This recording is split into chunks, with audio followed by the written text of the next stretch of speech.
I know the actual day and the date too. All right, I'm going to call our meeting of the Monona Grove School District Board of Education to order at 7 o'clock. Has there been a declaration of public notice? Sorry, Tish, I'm still getting used to you being there. I was like, do we have any public appearances today?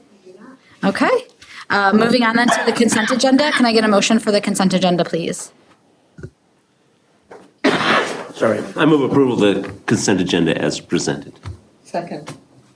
All those in favor, say aye.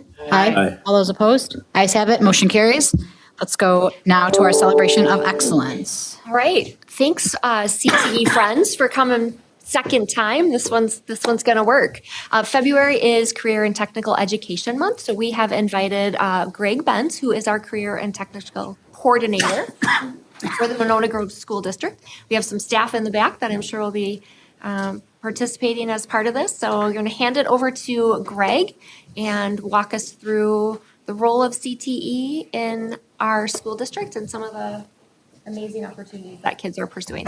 I'll try my best here. So, yeah, my name is Greg Benz. I'm the Career and Tech Ed Coordinator for the district. So I've seen many of you. Oh, hi, Leah. How are you? Seen many of you a few times with some other items. So now you get to hear about some of the fun things that we get to do. So I'm going to talk super quick, and then we're going to get the students in front of you because that's really what you need to hear. So, but before I do that, I need to say thank you to Shelley and Jeff and Ryan and Bethany for coming and supporting us tonight. Michelle Madden was going to be here also, but she had other commitments. And what we're really missing out on is the FCCLA Club had made some amazing cookies to share with all of you. They were so good, I was told, that they did not survive Didn't make it. last week's snowstorm. So sorry about that. Like, wait, good, like, someone ate them all? The students, Can you believe the it? students ate them all, yes. It's fair. That's what we get. That's what we get. So just real quickly, career and technical education. Now, what we're talking about tonight is all high school. So we're not even touching the middle school CTE program. I'm hoping that maybe next year I'll be back to tell you about that. But career and technical education is really the combination of academic and technical skills, work-based learning, and workforce skills. And in Monona, we have several different areas. Our business and marketing programs, where we have 3 teachers, our family consumer science programs that incorporate our healthcare, our culinary, and we've got some interior and fashion design courses in that area also. And we currently have 4 teachers teaching in that area. We have technology education, which, you know, if you think back to it, is the construction, the manufacturing, and the woods and those areas, along with our engineering. We have 3 teachers there, and then we have computer science with 1 teacher there. According to the Association of Career and Technical Education, a high-quality career and technical education program has 5 areas. So the first one is a rigorous sequence of courses. So when I look at the data that we have from last year, we had 906 students participating in the high school with the data that we presented to the state. 894 of them took 1 career and technical education class. So almost the entire student population. 234 of those 234 were what we call career and technical education concentrators. A concentrator is going to be a student who takes 2 or more classes in a chosen career pathway. So they could be taking healthcare career explorations and nursing prep and some more nursing or medical courses. That would be a career and technical education concentrator. And the data shows students who are CTE concentrators have a higher graduation rate than students who are non-CTE concentrators. Makes sense? They're taking courses that they like. The second part is dual credit opportunities, which is opportunities for students to earn college credit while they're still in high school. We had 31 students participate in that in the 23-24 school year, earning 59 credits. We had 17 students earn their CNAs, which we call a workforce credential, an industry recognized credential, along with assistant childcare teachers, which means those students can go out and teach in a childcare facility as an assistant teacher. And one student earned an ASE certification, which is an automotive certification. So we're seeing the workforce credentials and the dual credit opportunities in continuing to increase. So that's all positive. The other part is the career and technical student organizations. You may have heard of them. They are called DECA or FCCLA, HOSA, and Skills USA are the active ones that we have at Monona Grove High School. And then the last component of a high quality program is a work-based learning program. We run the Wisconsin Youth Apprenticeship Program here. So I can update that from where it says 20 completed. Actually, that was last year. This year, I'm anticipating 37 completed. And we currently have 58 enrolled.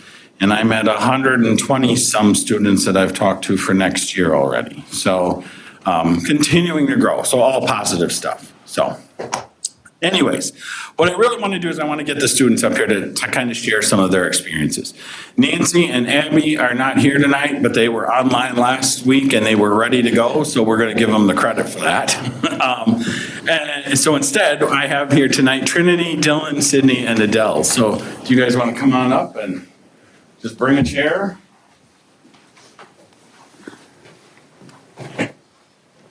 Welcome. Thanks for coming.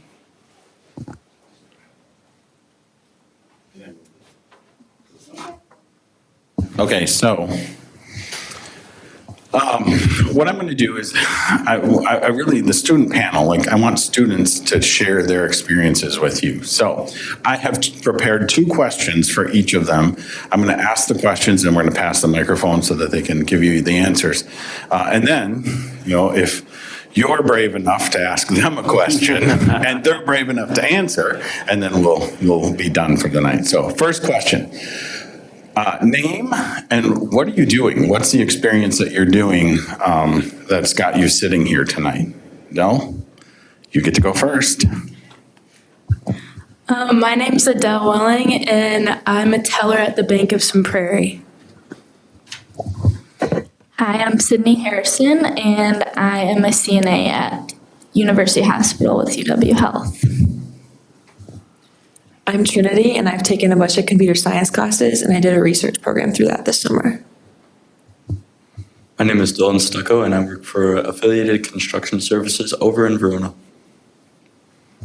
Awesome, thank you. So, second question is, I'm asking you to share just a little bit with the board. What's something that has impacted you? What's something that has really left a mark on you, or how has this experience altered or solidified your future career plans? You ready? All right, Adele, here you go. So my experience in this program has been incredibly valuable in preparing me for my future goals, especially as I plan to pursue a business degree in college. Through the program, I've gained hands-on experience that directly applies to my current job as a teller. I've learned key skills in customer service, communications, and problem solving, which have helped me better understand the business world and how to interact with customers. The program also taught me the importance of management, time management, and teamwork. These skills will be crucial as I continue my education and transition into a business career. I feel confident that the knowledge and experience I have gained from this program will give me a strong foundation as I move forward in higher education. I'm going to have that back because they say I was going to do. So the other story that I want to tell you about Adele is at her evaluation at the end of last year, she had set a goal that she wanted to become more comfortable, familiar with using the telephone system, answering customer calls, and trying to be a better customer service representative on the phone. And then I walked in this year for her eval, and there's Adele on the phone, just knocking it out of the park. So great job, Adele. Okay. I work on an inpatient unit at the hospital downtown, and I've acquired many skills and learned a lot about the healthcare world. My experience in this program has prepared me greatly for my next steps in life.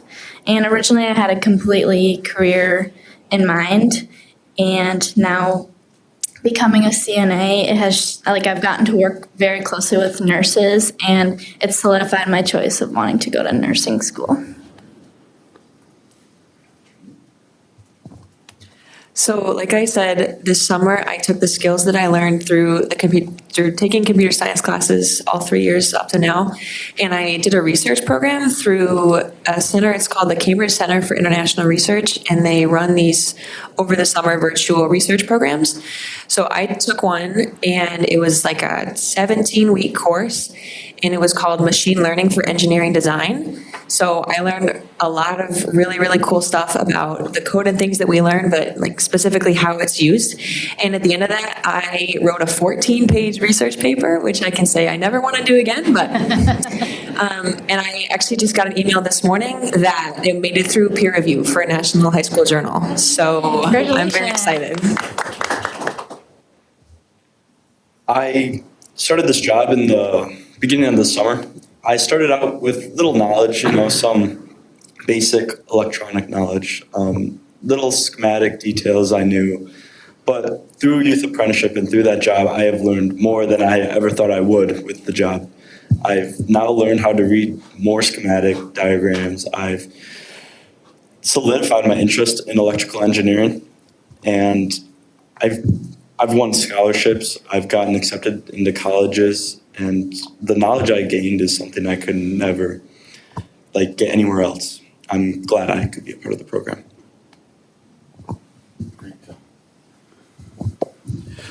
So the part that I didn't put on the PowerPoint was the students that are sitting here and that have had these experiences because they're all CTE concentrators. They've all gone through the courses that the teachers put them through. That curriculum that they've done the teaching.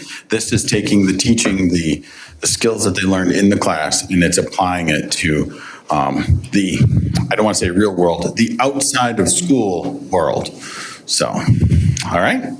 So thank you. I guess now it's any questions from you? What questions from the board? Eric. Can you explain a little bit more? Does this replace any coursework, like while they're working? Can they work while they're technically at school, in school hours? And is there a credit component to what they're doing too? Oh yeah, youth apprenticeship is a program where the students are getting a credit per semester for the work that they're doing. Now we build into their schedules release time so that they can go and meet their youth apprenticeship is a 450 hour per year minimum, so that the students can go and complete those hours. Some students take us up on that offer. Some students don't. They only work weekends and summers, and they take a full course load here. We try to make it flexible. We also have had, like with Sydney, one of the things that we learned is healthcare, specifically in the morning. So they don't come to school right away in the morning. They go to work in the morning, and what we're finding is they're having a much more robust experience, because in the morning you've got doctors coming and doing rounds. You've got we work very closely. I work very closely with the school counselors when we know a student has got a position and a placement, to make sure that their school schedule fits the best that it can. So, yeah. I fully support a program like this. In fact, I did a similar program. Now we're going way back, but in education, I ended up going into education for my career. So I hope that you find this as a valuable experience for all of you. But as a board member, I fully support these types of programs in schools because they're really valuable for future work and education. Thank you. Susan.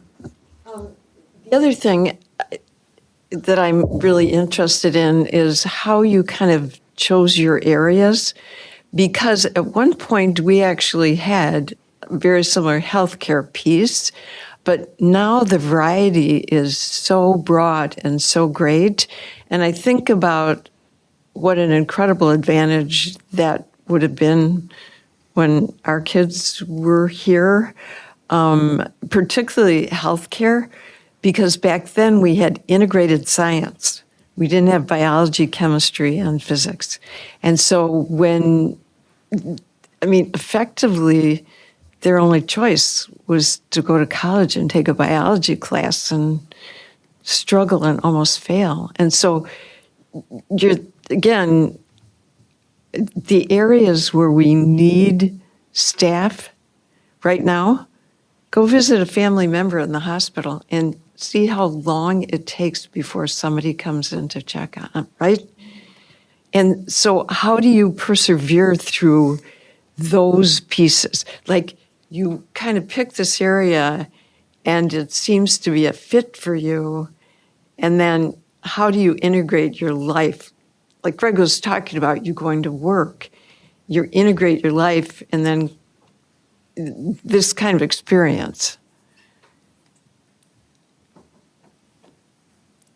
I definitely think having the prerequisites to be able to take the classes at high school, like the healthcare career exploration, that was really helpful because we talked about a lot of the different careers in healthcare to see like what we like and don't like. And that's how I went from wanting to originally do pre-med and go to medical school. And then I did this program and became a CNA and just got to see all the different roles in the hospital. And then I liked more of the bedside aspect that nurses have with patients and the more hands-on with them. So that's how I kind of, if that answers your question, sorry. Yeah, Lena. I was just curious, do you ever feel like participating in this program, you're kind of missing out on like the typical high school experience, or is participating just so awesome that it overcomes all that? So I've never been much of really a schoolgirl. So whenever sophomore year, I found out this was an opportunity and I knew I really wanted to go into business, I took the opportunity to learn more at the Bank of Sun Prairie, and I've learned so much more than I ever thought about loans and all this stuff. And I'm glad I took this because it's with the classes at school, they don't teach this stuff besides personal finance, which you only learn your senior year. But getting to know this more my junior and senior year helped me a lot. And I don't feel like I'm missing out on school a lot. Also, I think the component where they work with our schedules so that we get work release, it also helps with still having a life outside of school and work. It helps because, like, for me, I worked in the mornings for a semester, and then I went to school in the afternoons, and I still had the whole afternoon to do other things, so I think that's also helped. So I'm technically not a youth apprenticeship. Mr. Benz will tell you how hard I tried to get one. But I can say that as my program led a little bit into the school year, I don't regret the extra hours that I had to spend putting into that.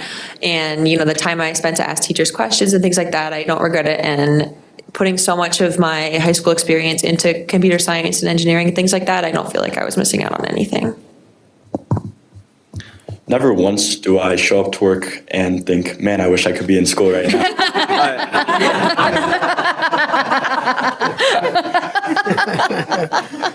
I mean, I love what I do. I've never once hated what I do. Ever since the start of that job, I've just been so engaged in learning and just inspired to do more beyond what I do now.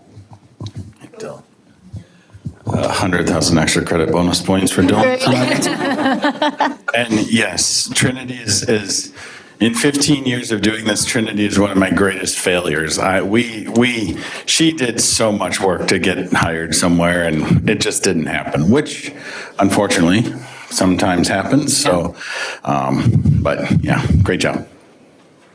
I mean, that's a good career experience in and of itself, right? I mean, sometimes you put everything and you do everything right, and it still comes out wrong anyway. So I think that's an unfortunate lesson and an important one from a career perspective.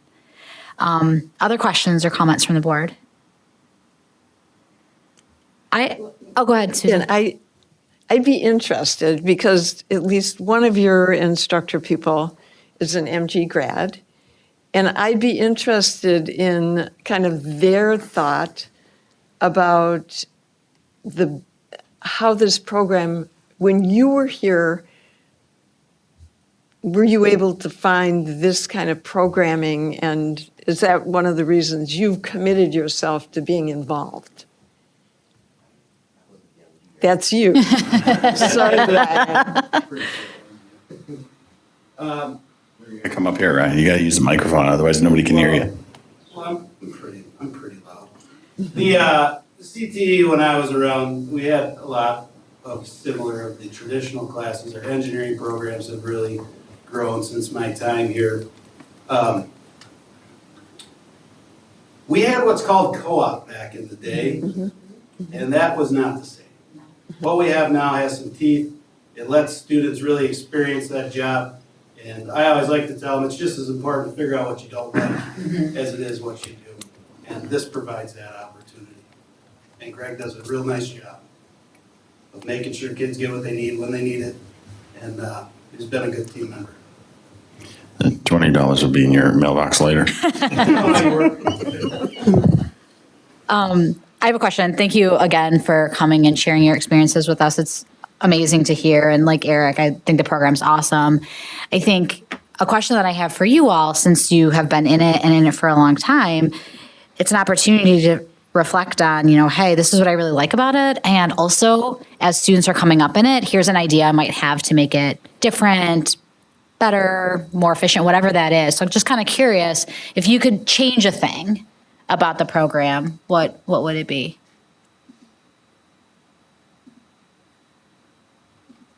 I think the program itself is amazing.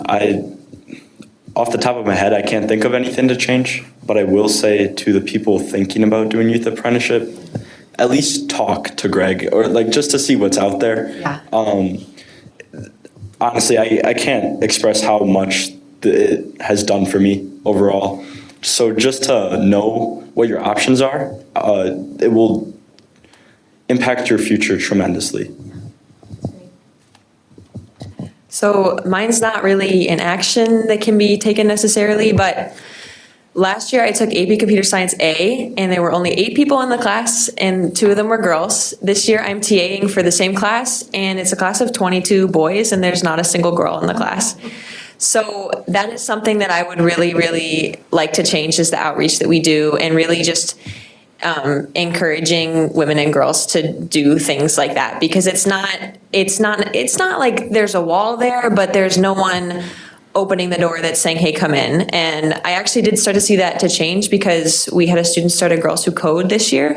And especially since Miss Conz has been here, that has changed, but that's what I would really like to change, to see more female representation.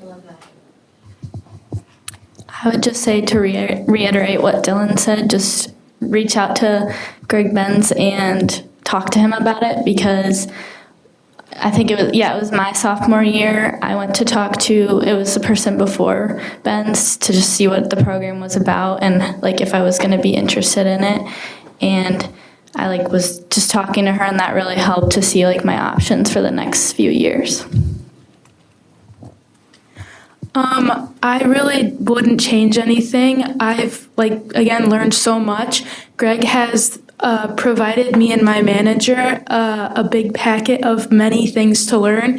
And during my work period, me and her get to sit down and go over each category, and I get to learn so much and so many new things. It's such an eye-opening to the business world, and I just really enjoy what he has done for us. Well, you all are, congrats to you all for all that you do, and best of luck. I feel like you're already on an amazing trajectory. So thank you again.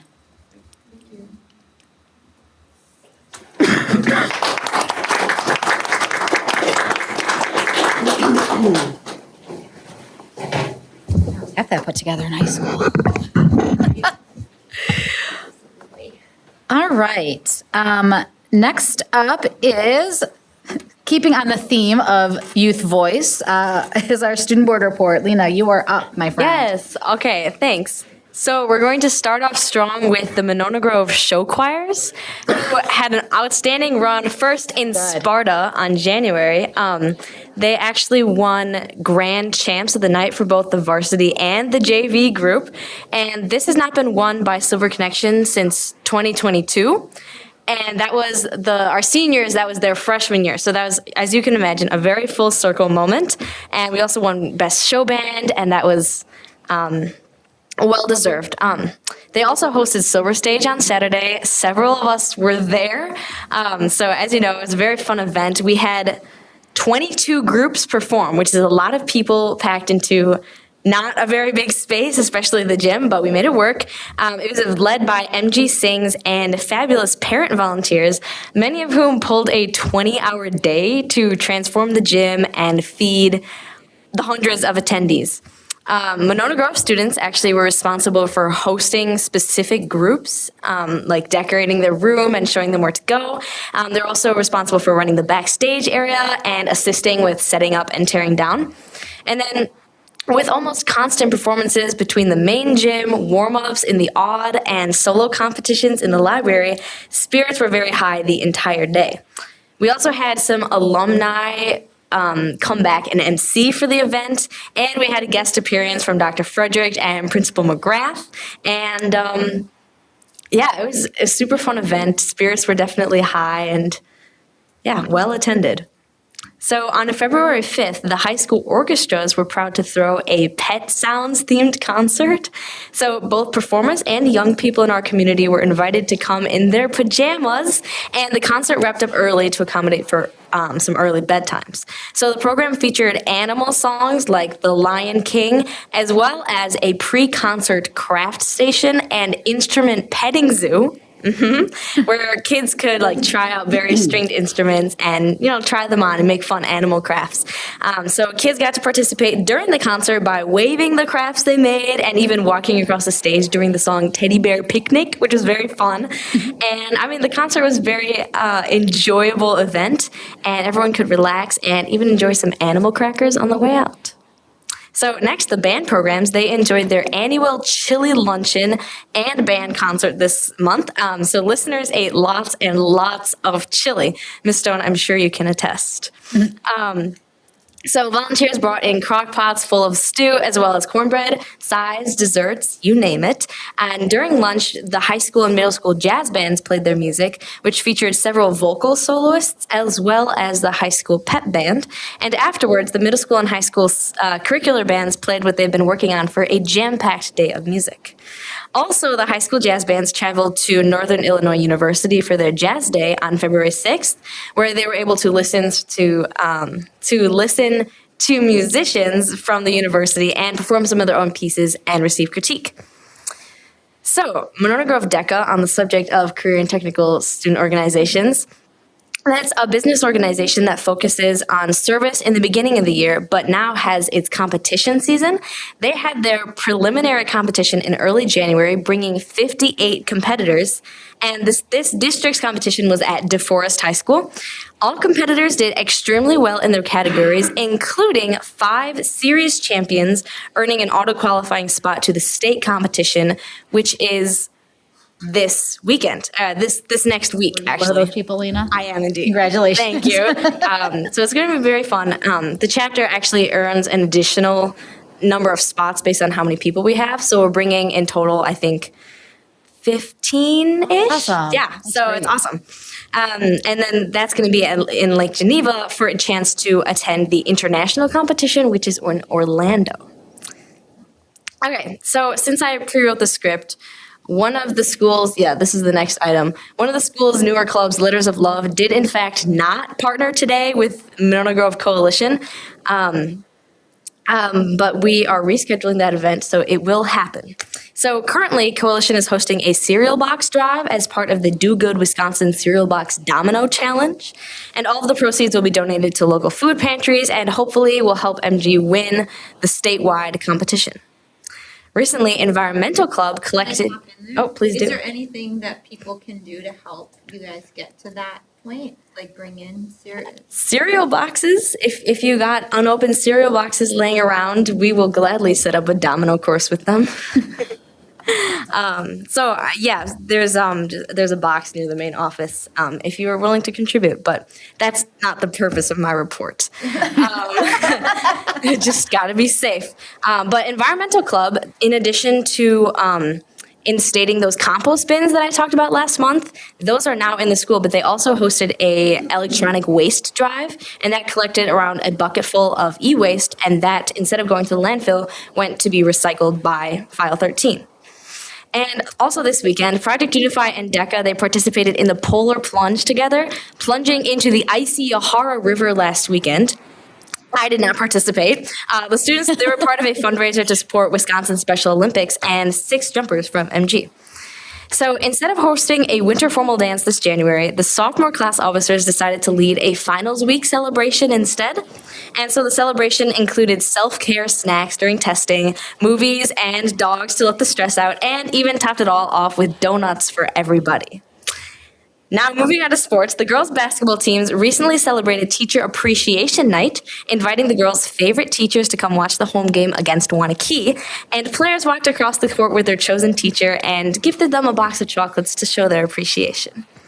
On January 4th, the powerlifting team competed at Waterford Union High School and emerged with 3 state qualifiers who will compete at the state competition, which is in March. And last but not least, the boys swim team tied for first place with Wanakee to become the Badger Large Co-Conference champions for the first time since the 2021-22 season. So Monona Grove dominated with 10 top 3 finishes in both relay and individual events, including a first place finish in the 200 free relay. So thank you for listening. And now I will share some results from my last 2 Question Thursday survey series. Okay, so for this survey series, I focused on phones and kind of trying to get a sense of how students are able to manage that and what level of an issue they are. And so the first question, how frequently are you distracted by yours or another's phone during class? The majority said not often or not extremely often. So yes, do with that. Part of me, in putting this question out there, part of me expected this because it'd be so easy to just say, oh, of course they're not a problem. But I think this next question is actually very telling. What do you value about having your phone on your person during class? And so as you can see, the large majority, this was like a few. And so a large majority said for communication or safety reasons. And so I kind of have a key at the bottom. For communication, students were talking about updates coming from home and communicating externally with scheduling things. Many cited emergencies and just general correspondence. For safety, this was students' overall feeling of their personal bodily safety, especially in emergencies that we have drills for, like tornadoes and other drills. Also, the phone protection one, these students were comfortable knowing that their phone was with them instead of subject to, theft or damage. And then responsibility. Students talked about a general feeling of trust coming from teachers and kind of a fair correlation between phone use and their grades, their performance in that class. And the students that selected responsibility really talked about feeling like they were treated mature enough to handle their phones. Recreation, you can kind of assume. And then a resource, people were talking about using their phones for calculators and accessing websites that are blocked in their Chromebooks for researching purposes. Thanks for listening. Any questions from me? Questions for Lena? Yeah, Janice. Powerlifting. First of all, I didn't know we had powerlifting, so that's cool. And second of all, is it like boys and girls? I believe, yes, it is co-ed. Oh, it is. Yeah. Yeah. Because I have a friend who's a power lifter and, anyway. Yeah. I had a quick question about the phone. So what kind of motivated you to kind of do the survey on the phone? What's interesting is that's a topic that Mr. Wallace's government class has been discussing. And what was interesting about it was they're trying to bring forward legislation that basically bans phones in schools. So it was interesting when they were asking me questions. I said, "Are you aware? And do you know this could happen legislatively?" So, what kind of made you kind of ask questions about that and put it into that? Well, Dr. Frederick and I and Ms. Cook, we were talking over the summer kind of about potential topics for my survey series, and phones came up just because they're such a big part of everyday life, especially for high schoolers, and they will become even more so when we go out, graduate, go into the world, into the workforce, into school. And so I think the three of us, we have our own thoughts about phones, but we really wanted to hear about what students were thinking, especially since, like, at the end of the day, phones really are the student's personal device, and how they use it is individual to each person, kind of. So I was curious about this because I wanted to hear from students, honestly, what they think of the phone policy in our school and if that needs to change to, accommodate what they feel. I can't remember how many you got responses last time, but I have a feeling it's higher. Right? This is more than double what we had last time, and like 100 more than the first time. So I'm very happy. So what would be really interesting, and this wouldn't be a student survey, be interesting to do a staff survey with the same questions. Interesting. And just see how they read it, and now we know how the students see it. Yeah. And see if there's a disconnect. Interesting. Thank you. I mean, I think we could probably make that graph for you right now. Yeah, you could. 100%. Exactly. It was interesting because in that discussion, Mr. Wallace was a part of that. And the current process and effectively bring their phones in and putting them in the pockets and then sitting down, and then it's up to the teacher in that class to allow them whether or not they can use it during the actual class time, and which he does under certain circumstances. So you're absolutely right. It would be really interesting to know these same type of questions from staff and how that works. Yeah. Well, nice work, Lena. I thought I love 2-question Thursday. I think it's great. And so, do you have your next one lined up yet? No, I don't. I need to spend more time thinking about it. Are you getting any comments or feedback from your peers around it yet?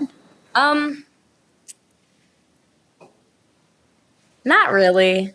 Yeah. Not really. That's not a bad thing. But one thing that I'd like to point out is, since this was a free response question for the second one, and I went through and looked at all the responses and categorized them and put them into this graph, not a lot, but a fair few students were saying this is my issue, but I don't know why I bother writing this. It's not like you're going to read it anyways. Yeah. And it broke my heart, and then it warmed my heart a little bit, because here I am reading the responses and bringing it to you all. So yeah, how do you close that feedback loop with the kids at the high school, right? Because you're here as the student representative. And so this makes sense this way, but then how does it come back to your peers? I really understand what you're asking. Like, so you're bringing their information to us, right? And they're like, well, but it doesn't get shared or nothing's going on with it. So how do they know? Like, how do you come back and report back to them? Like, what happens here? Interesting. Wow, kind of putting me on the spot. I would say that I'm only one person, and many of the people at my high school are kind of rather uneducated about what goes on with the school board. When they think school board, they just think budget deficit. Yeah. And so I myself am still learning, so it's hard to kind of say, well, no, like we're doing all these things too. Yeah. Yeah, it's fair. I'm just kind of curious. I think it's just nice to know that like student voice is being appreciated and appreciated. Yeah, I mean, it's being taken into account, and I feel strongly that that's important. Yeah, so. that's awesome. Thanks, Lena. Yeah. Do you, have you shared just the results back with them? With the students? No, I have Okay. not. We can work on that. Okay. Getting that out there. Cool. I was going to say, like, you could do it during the announcements and just say, these are the results of and by the way, I did read your comments, you know. That would be funny. The person who said, I'm not going to read your comment. Yeah. It could also help come up with questions. Yeah. right? True. Oh, yeah. If there was some like student Crowdsource some generated questions. Yeah. Oh, thank you for the suggestions, everyone. Thank you, Lena. All right, moving on to discussion. First discussion item is the recording and posting of committee meetings. And so I think, Peter, this agenda item came from you. I don't know if you want to kick us off? Sure, the question came up with the F&O committee. Questions of recording and posting or even live broadcast or whatever, but just public broadcast of some of the committee meetings. We believe that we do a lot of things that people are interested in seeing, and it would be beneficial to the community and to us for people to see that. We don't have a policy. We haven't done that in the past. We haven't thought about it. And again, it's like, and I said, well, let's just record it and do this. But Chris pointed out we should have a discussion at the board level. And if we do, we should implement some policy. We don't necessarily have to have the policy done before we start doing it, but we should consider it as a policy question. There is some thought, the counter thought, well, they're open meetings, but we often don't have a lot of people here, and sometimes we can have a little bit more of a hair-down conversations when we all get in a room together. And that we want to maintain that even if in some of these committee meetings. So we have a different environment than we do here during a board meeting. And we want to maintain it. So the question would be, and maybe some of our committees are different than others when we get down to what that consideration is. And so the question for the board is it something we would like to consider and move ahead? I guess my suggestion is we would make it up to the committee chair. And for a particular meeting, if there's one that's of particular interest to the community, and we're going to have an interesting discussion, it might be nice to record it and post it. And I feel like right now, in particular stuff we're doing in F&O, I think the community should be seeing that. Thanks, Peter, for kicking us off. Thoughts? Yes, Rochelle. I thought of this in TLE too, because we've had some really, really, I think, important and interesting discussions, and the presentations are really great, but they are way better with the context of the people sharing them, right? So people can have access through board docs and see the presentations at any point, but without having the context around it, sometimes they just don't get the depth of discussion that we have at meetings. That being said, I've already floated this with some folks, and they have felt like it gets a little sticky when we're talking about student numbers And so there was a little concern about it in some of those groups that may be part of a discussion or part of a presentation, but they're small enough groups that the students could be identified in them. And so then that does get a little, because we got to. Yes, exactly. So it's a little sticky. Janice? I understand the point of, like wanting that kind of information to be shared because it's, of interest to the community. I think having participated in personnel committee as a staff member and now as a board member, I think that maybe wouldn't be the best committee to have. I think it would put a chilling effect on the conversations that we have. So I would encourage us to really think carefully before implementing that into personnel committee. For me.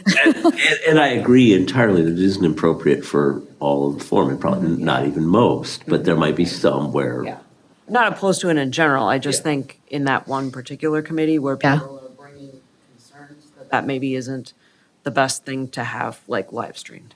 Susan? Well, and you look at policy and the way that we do policy, and it takes hours, and you have to do all the research and understand what's going on. That's probably not one of community interest.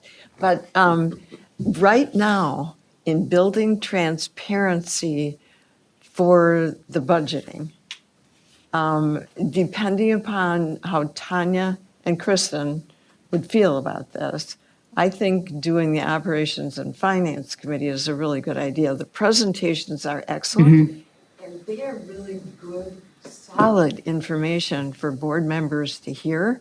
So what I'm having to do is attend sometimes 3 meetings a week because this material is so good. So when Elizabeth started doing teaching, learning, and equity, the presentations were materials. Really, 50% of it was material I'd been asking for, and it was done beautifully. And the committee in teaching, learning, equity the last time, Rochelle's community member asked some of the most excellent questions in relation to, again, that having the community members and the staff brings a whole nother insight into the material that's being presented. And what's interesting about teaching, learning, equity is 5 years ago, when I was asking for information that was required to be reported to the board by statute, the answer was, I can't tell you. And the response to the superintendent about that position was, you might be able to identify the students.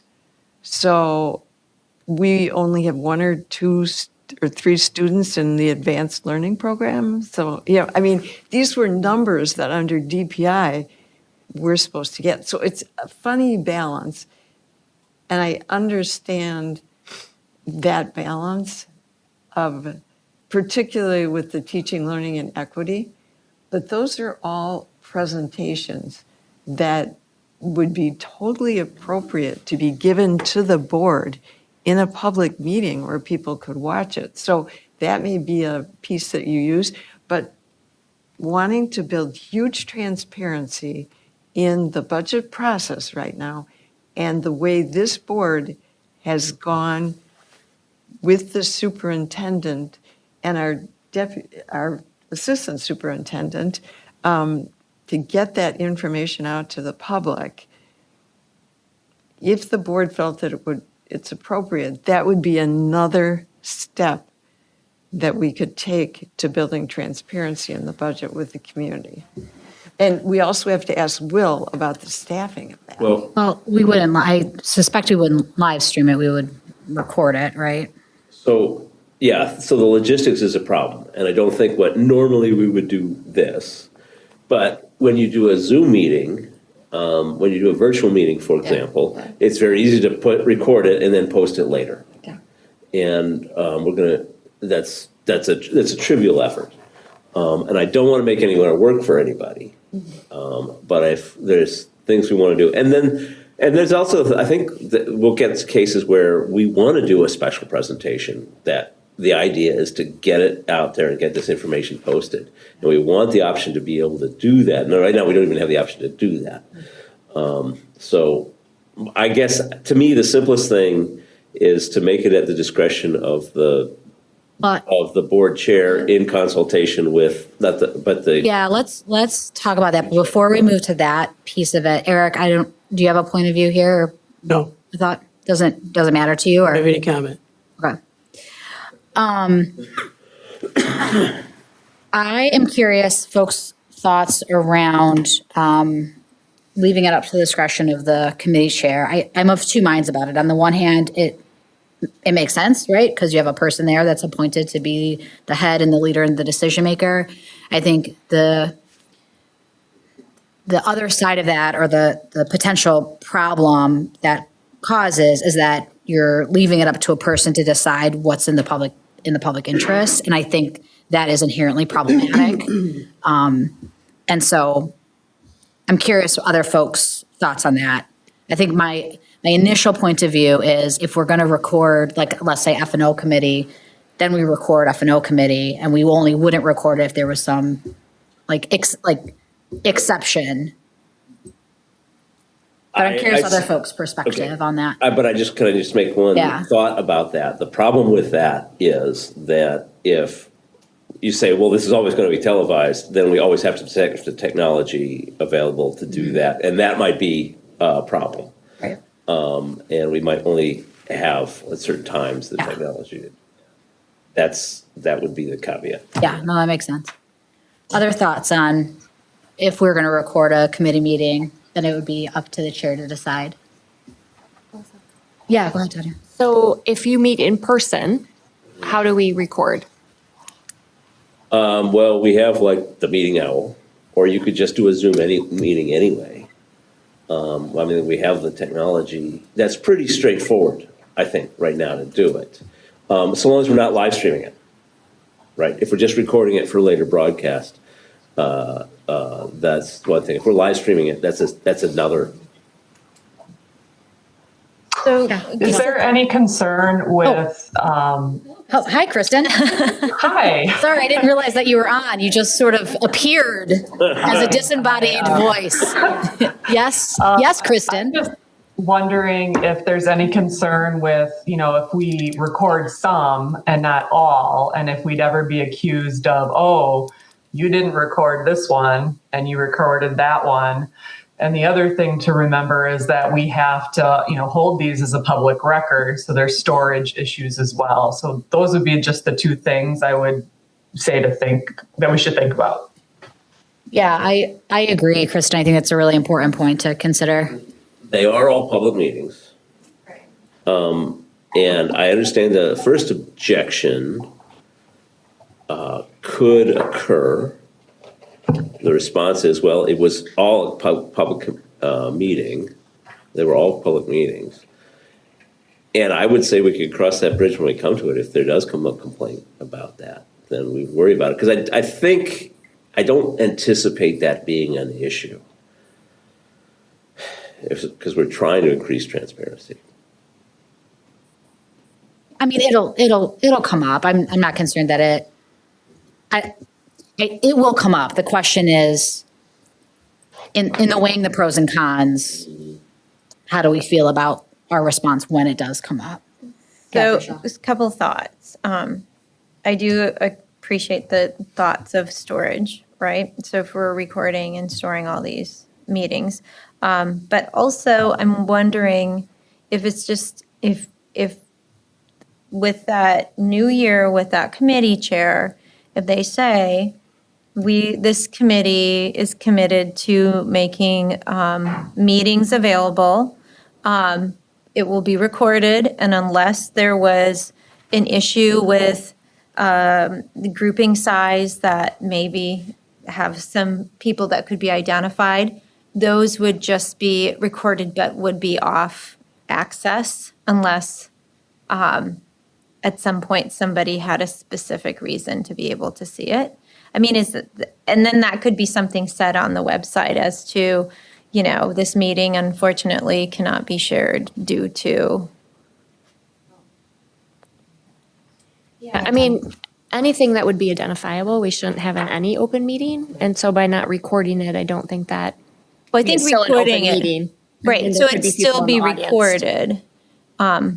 I don't know, I guess talking to Lisa, some of her thoughts were that. If I'm understanding the concern around TLE specifically, it's around the fact that some of our N sizes, when we talk about disaggregated data, are small. And so if you have a community member watching it, you might be able to identify that. I think that is true, and all that information is already publicly available. And so I think to Tanya's point, if you're ever talking about specific student information, that shouldn't be an open meeting anyway. Correct. But slicing and dicing our data from, the perspective of our standard demographics it's on our state report card, it's on all the other things that we do. So I would be I appreciate that, and I would be less concerned about it. Go ahead, Lena. I am just trying to understand. So you mentioned that certain reports are publicized and given in writing. No, so what we're talking about is, we're a board, right? And so these meetings, our regular standard monthly meetings, are always live streamed and recorded. Many of our special meetings are also recorded, not necessarily live streamed, and they're posted so that anyone in the community can watch any one at any time. We also have a handful of committees, and that's where a lot of the board work happens. Those are not recorded. So all the documents from those meetings are all public record. And the meeting themselves have to be public access, meaning if you wanted to go sit in a policy meeting or whatever, you could come. And what we're wondering is, should we start recording? Should we have right now we don't have a policy or a practice of recording those meetings. So the question is, should we establish some guidelines around potentially recording those? Thank you. Someone had brought up the quality of these presentations is really good, and while the information is transmitted, then it'd be good to have that verbal presentation. Context. So the information is published, Yes. right? So would there be a way to just record the report individually? Dr. Frederick is shaking her head. Okay, that's just my 2 cents. But Yeah. Tanya is exactly right, though. The really critical thing here is that meeting is a public meeting. And anybody, that's why we had to cancel the meeting last week, because we have to provide by law public access to that meeting. So if it's information that needs to be protected, you would have considered that prior to putting that into the public meeting. So once you're having the meeting, anybody, you have to provide public access to that meeting, except for the closed sections under statute.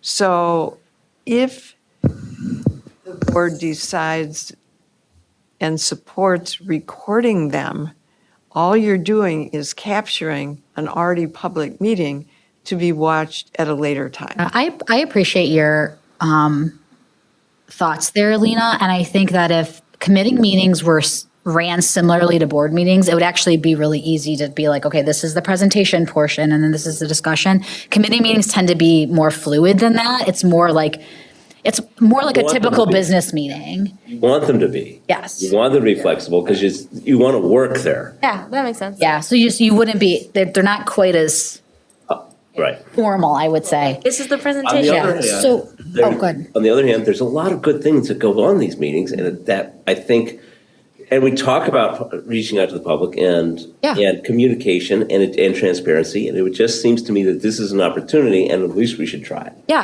I agree. I'm not opposed to that. And I think what I'm hearing from kind of folks around the table is that there's also some interest in maybe trying it, particularly for some committees over others. I would like for policy committee to take it on and think about what the language would be. My recommendation probably would be committee meetings may be recorded, Again, And I would whose say discretion is at the discretion of the committee chair and the board Or president. or whatever, Yeah. right? personnel and policy, I wouldn't say even start with those. And I would take a more seriously look at that, because those are really hands-on working committees. And whereas the teaching, learning, and equity right now is a structured committee, presentations and specific people doing the presentations and speaking. And right now, there's a strong push in the community to be transparent in our finances. So we could just start with that committee in building transparency in the budget. I'm happy to pilot this, particularly because it's the most obvious Yeah. place to do it. Yeah, although I would push back a little bit on, I understand that the community conversation is really focused on budget, and that makes sense to me, and so F&O makes sense to me.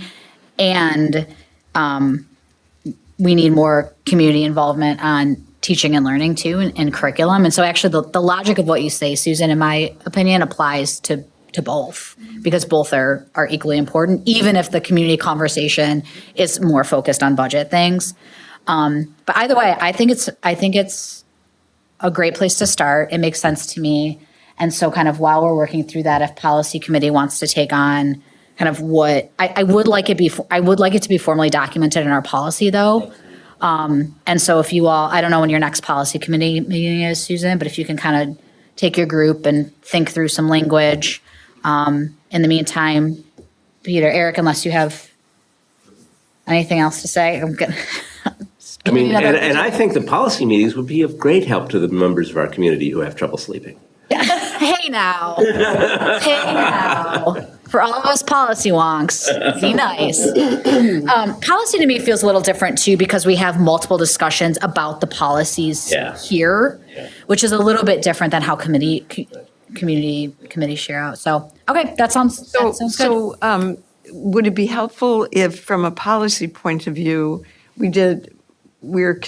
first of all, we'd have to add language to policy. Right. Yeah. And one thing we can do is look and see what's out there and what other. Yeah. I mean, that's what we've always done. Yep. Start there and then bring that research back. And again, we're going to have to talk to media. But you're right. If it's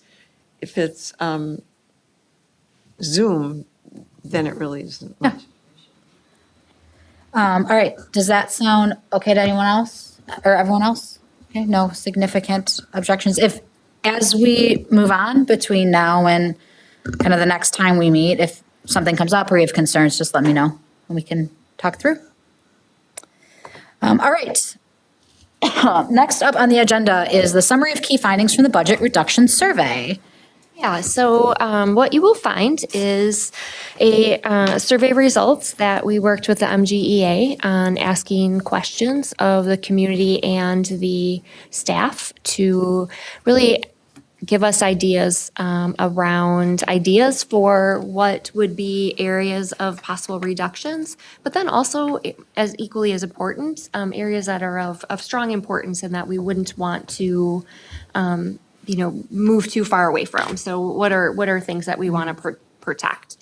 So there's a longer report attached, but I think the key highlights I think that are most important are ideas about minimal impact. So administrative and district office overhead, school supplies, material costs, field trips, and extracurricular. So yay, already did that, check, for next year. So to me, that says that, things we've been moving forward with as we build next year's budget are in line with what people are thinking. Priorities, a strong desire to really make sure that we are maintaining teacher salaries and benefits, working within our class size policies, and also making sure that special education and support services are maintained. So good friend, reinforcing and with things that is important. Opportunities for savings, building and facility optimization. A lot of people asking how we could rent our spaces out and generate more revenue, which I think is an opportunity for us to share with the community how often our facilities are rented, and the different classes of rentals that come from. If you're a nonprofit and you serve mostly the Monona Grove community, whether it be school-age children or adults. There's not a fee, so already doing lots of that. More fee-based stuff. I don't know if our buildings are even available to do more of that. So opportunity there. Transportation reform, we are super high transportation costs. I think people were, that we need to be looking at that. And then energy and resource management, if there's things there. As far as scale back or preserve, scaling back non-core extracurriculars and administrative positions, survey was real hard on administrators. Lots of feedback there. And then also looking at making sure that we're really preserving our core academic programs, special education, and services that we provide for student-based mental health.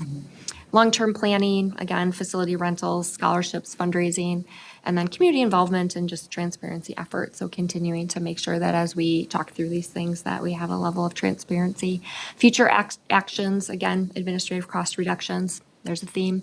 Fee adjustments for materials and field trips, which we've already worked on. And then just continuing with the Finance and Operation Committee initiative. So lots of positive feedback about the work that they're already doing with transparency, getting that 5-year budget projection up, the monthly budget reports, making those things up and available. So I think, overall, a pretty reaffirming of several actions that the board has already taken and things that the different committees have been talking about as we move forward with just making sure that we have a really great school district with great employees and amazing learning inside of what we can control for costs. So, okay. Questions or comments for Tanya?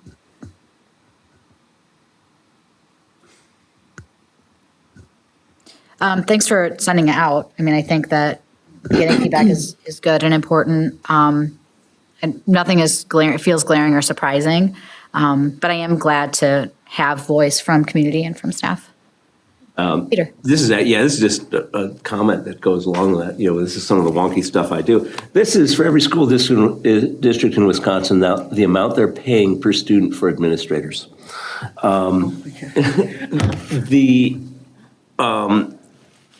Here at Monona Grove, we're actually a little bit above average. We're actually essentially average. Where we're different is that for a school district our size, we're actually. I'm not saying that that's good or bad. There's more than one way to solve the problem of how you operate a school district, and also that there's also problems because not everybody codes everything the same. And you can, things are in different funds, but this is sort of the general trend I've seen. And what it is so I haven't looked at this in a long time, but we used to be a lot lower, closer to the bottom of this number. And there was a time many years ago when we had the lowest number of administrators per student in the state for any rationally sized school district. But that was a long time ago. And then it was not, of course, cost, which is a different story from cost. What's that? Just numbers, straight numbers. Yeah. So it has worked up. So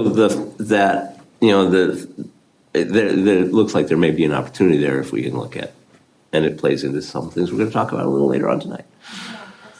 I think the other thing I would say is, we have access to the Baird model now, and Kristen's done some modeling, and when it looks at the amount of money we spend on staff per pupil compared to, to children, we're real high, right? And that again, it's not about what we're paying people, it's how many people we have.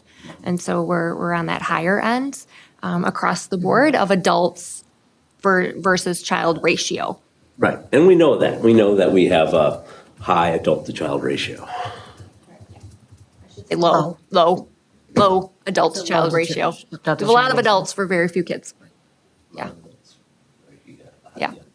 Do we have that, though, split out between adults that are actually in the schools working with the kids versus staff that are employed by the district? Yeah, that's where it gets tricky, to Peter's point. Every district codes people to DPI, and codes are a little inconsistent. Yeah. And so, you really have to go into the reports and, you almost have to know who's the person and what role do they have. So it doesn't tell this whole story. It doesn't. Nope. It's just an overall what's on your payroll. A good way is to take all the data, assume that the errors are going to cancel each other out, that there's going to be some randomness in the data, but when you take it all, you're going to get a reasonable, there'll be errors in it, but you get a reasonable approach to the average. Anything else? No, just thanks to the MGA for, creating the survey with us and, making sure that we had good teacher voice and staff voice to get it out there and also community. Yeah. I thought over 825 people filling it out was a good sample size. Yeah, I agree. Okay, moving on to action items. The first one is the 2025-2026 4K rat care fees. Yeah, so we provide wrap care for Taylor Prairie for our 4-year-olds, and that is district ran and operated. We looked at the numbers earlier this year and know that we still are doing a great job of providing a high quality service at a fee that is very affordable for families when it comes to childcare and able to operate that right on site. One of the things as we talked with the person who oversees it with Natalie is the only thing that was a wondering is if we would offer a opportunity where we would request people to put a $75 registration fee down. If you look at the attachment to that, you can see it's pretty common. We're the only ones that don't. And really just a little bit of trying to do a better job with, who's committed and then staffing on the front end and being able to do that. So we'd be looking for an increase of adding the $75 registration fee upon holding onto your spot. Questions or thoughts? Yeah, Rochelle. For the registration fee, I think that makes sense. Just for the fact that, we're staffing according to how many students we're thinking that we'll be servicing. Is there going to be what would be the time frame that they would have to get their $75 in to hold their place? And then is there a time when they could still, if they were kind of trying to figure out what's the best placement for their kid, that if it was within a certain time period, could they get a refund of it? Yeah, they would need to work that out. We contract for people by the end of the year. And so, we're already planning for it down that path because people are starting to register and enroll and families sign up for that right away. That would be something that I would ask Natalie to look at and figure out what's kind of the going rate and going timeframe in the area and just model after that. And is this usually full? Do you guys usually have a very full program? Full's hard to get to because that would be, we had every kid there, right? And so we currently have a little over 50.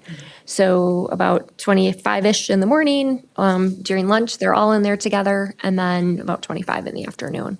So nice solid, nice size group. Gets a little motley sometimes. So it's about a 1-to-13 ratio is what we do with 4-year-olds, 4 and 5-year-olds. So so they do a great job. So we'd just be looking for approval for the $75 registration fee, but keep tuition the same. Other questions or comments? Can I get a motion, please? I move approval of the 2025-2026 4K wraparound care fee as presented. Second. Discussion? Okay, any objections to voice vote for this one? All right, voice vote. All those in favor say aye. Aye. All those opposed? Ayes have it, motion carries. Next up, the 2025-2027 Audit Services Agreement. Yes, Kristen, are you on? I'm on. All right, take it. Hello, as you can Can see we turn our volume up? the Hey, board Kristen. document. Kristen, Hello? hold on for Hold on 2 a second. seconds. You're really hard to hear in this room. I'm just wondering if we could turn it up a little bit. Sounds like she's in the hallway. It really does. Like she's in the tunnel. But now she's in San Oh, Francisco. there she is. I left my Say something, Kristen. See how you sound now. Hello, hello, hello. That's better. Okay. All right, thank you, Kristen. Go ahead now. Sure. As you can see in board docs, we received one quote for audit services for the 25 through 27 audit. As you can see, the costs are higher than the current audit. However, I believe the services that we will get from Clifton Larson Allen is substantially greater than we had previously. And I think this is an area where it's worthwhile to invest resources so that we do have not only a comprehensive, which I think most audit firms do, but just a really high level of communication with our committees and our boards. Jake Linnell, who is the partner at CLA, has offered to do an entrance conference with the board to talk through sort of where we are and where we want to be and the job that he's going to do over the next 3 years. So I strongly recommend that we move forward with Clifton Larson Allen for our audit for the next 3 years. Great, thank you, Kristen. Questions or comments? Yes, Janice. Is the cost per year? Yes. Okay. Peter. I wanted to note that the Finance and Operations Committee made a recommendation to the board. Approved a recommendation to the board to approve this contract. Great, thank you, Peter. I was curious if it went through F&O. Yep. Eric. Do you have experience working with CLA in the past at all? Yes, I worked with them for 8 years in Elmbrook and always had a very good relationship with them. They also helped us as an external auditor with our 23-24 bank reconciliations, and they did an outstanding job with that as well. And they're familiar with our bank reconciliation, so they'll be able to know a little bit about how we operate and be able to provide a lot of assistance, I believe. Do you think the additional costs will end up benefiting the district in our budget with our? Yeah, I think, auditors make proposals based on the number of hours they believe they will spend on the audit. And CLA is really comprehensive, and I think they're realistic. They do a great job of identifying, how many hours they will be working on our audit, communicating with the board and administration on the audit. So it's not always, the lowest price is the best price. You kind of have to look at how much services they're going to offer. I think they're going to be extremely transparent, accurate, helpful with questions, and just the right kind of service that I think our district needs right now. But in terms of budgeting, not necessarily. They're not really there to budget. They're there mostly to audit our books. Yeah, that's what I meant to say. I didn't mean to say budget. Thanks. Any other questions, comments? Okay, can I get a motion, please? I move approval of the 2025-2027 audit service agreement as presented. I'd second that. Voice vote. All those in favor say aye. Aye. All those opposed? Ayes have it. Motion carries. Thank you, Kristen. All right, next up, the revised support staff handbook. Eric, are you kicking us off here, or is Tanya? I mean, Tanya can do it. So at our last personnel meeting, we made the proposal and it was approved by the committee to come forward with two things. One is clarifying our salary deferrals about how our 403B deductions happen for our support staff. What was in the handbook and what is happening didn't match, so we wanted to make those things match, so that's lovely. And then the other thing is worked with the membership to see if they wanted to expand their catastrophic sick leave bank in the same way that the teachers did, which is that it expands that benefit to your spouses or dependents. And that was something that they were looking to do also. So membership has agreement with these, and then we took them through personnel, and it made sense. So we are bringing it forward tonight to make those adjustments to the staff handbook for support staff. Questions? Yes, Susan. I just wanted to reconfirm again, not just us, but also publicly, that I'm only 2 changes, is that right? Correct. Yep. And these did go to personnel first, because we've had a before, so I just wanted to really. Came on recommendation from personnel. And this recommendation has been approved by personnel and is coming forward to us as an approved change from that. Recommended. Yeah, okay. I'll move to ratify the support staff handbook through the 2025-2026 school year as presented. Any further discussion? Voice, oh, go ahead. Just say thanks for working with the support staff and so the personnel committee and finding a good resolution that people feel good about. So bravo. All right. Voice vote. All those in favor say aye. Aye. All those opposed? Ayes have it. Motion carries. All right. Last action item we have is the employment of administrators. So last week, when we attempted to meet, we did have a closed session to talk about some reconfigurations and really looking at how we would move forward and some of the things that we have as current barriers and concerns and some of the opportunities as we think about the next year. So, just want to be really clear, much to Peter's point, and I think also in the survey, concerns about the number of administrators we have in the district. I think that, when we think of district office staff, we do a real great job of putting out we need to hire somebody. We don't do a great job of talking about who's no longer with us. So I do think sometimes it feels like add, without really talking about this person has left and how we're going forward. So, last July, I had brought forward a one reconfiguration, and then now this is a continued reconfiguration. And these reconfigurations have so far net us over $400,000 in savings from the district office staff. And that just represents administrators or more of your high-cost, non-represented staff. And so, really always keeping an eye towards any kind of reconfiguration. How does it meet an unmet need that we have and make us better?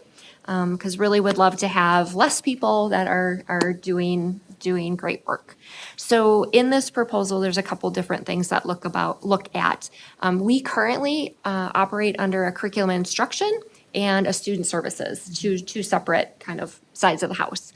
Really looking to integrate those into a teaching and learning department and really think about how do we maximize those resources when it comes to admin assistance, but then also just coordinating the work because there's really nothing that happens in special ed that doesn't touch general ed.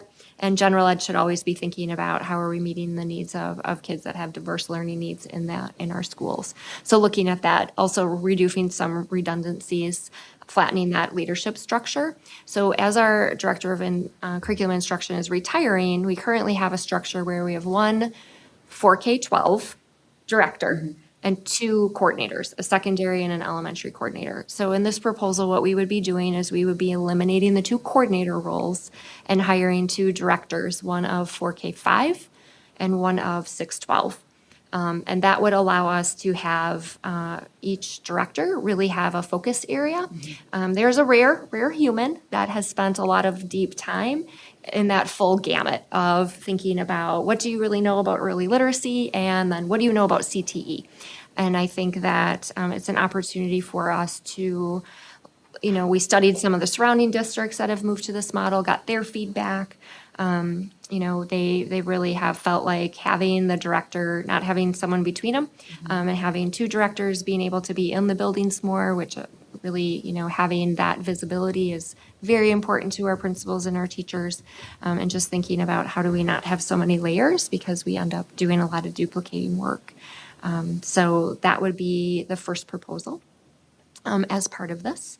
Should I pause? And any questions related to that? Yeah, let's do that. Let's take it section by section. And I know that we had a pretty robust conversation about this last week, but any other questions for folks around this or comments? In general, I have some questions. Yeah, go ahead, Eric. With the Director of Teaching and Learning for K-5 and 6 through 12, is there a salary on those two positions? Do we establish that? Yeah, when we did the research with other districts, those tend to be around 125 to 130. Okay. Licensing for those two positions? The 80, or 80, 81, the curriculum instruction license. 81, okay. There's a new number. I'm old, where I Yeah, I still go to know. the 81. But